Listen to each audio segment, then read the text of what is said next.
కాంగ్రెస్ పై BJP MP doctor K Laxman fire అయ్యారు. వారసత్వ రాజకీయాలు చేసేది కాంగ్రెస్ అంటూ ధ్వజమెత్తారు. బీజేపీ దేశం కోసం పనిచేస్తే కాంగ్రెస్ పార్టీ కుటుంబం కోసం పనిచేస్తుందన్నారు. అవినీతికి కేర్ ఆఫ్ అడ్రస్ కాంగ్రెస్ అని, తెలంగాణ అభివృద్ధి చెందాలంటే బీజేపీ అధికారంలోకి రావాలని లక్ష్మణ్ వెల్లడించారు.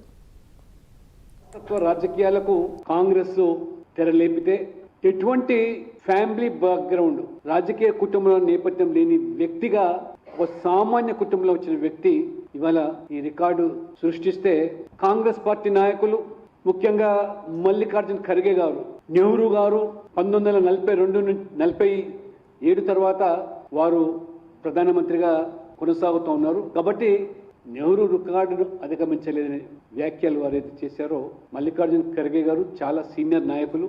ఆ రోజు కాంగ్రెస్ పార్టీ స్వాతంత్రం వచ్చిన తర్వాత ఒక పార్టీలోనే ప్రజా అభిప్రాయం చూరగొనని వ్యక్తిని ప్రధానమంత్రిగా ఆ రోజు చేస్తే ఈ రోజు 140 కోట్ల ప్రజల మద్దతుతో 3 సార్లు గెలిచి వచ్చి రికార్డు సృష్టిస్తే మల్లికార్జున ఖర్గే గారు కాంగ్రెస్ నాయకులు ఈరోజు జీర్ణించుకోలేకపోతున్నారు. నిజంగా కాంగ్రెస్ నాయకులు దేశ ప్రజలు ఒకసారి గమనించాలి. సీట్ చోరికి నాంది పలికింది మొట్టమొదటగా ఆనాడు కాంగ్రెస్ పార్టీ నెహ్రూ అనే విషయాన్ని తెలుసు.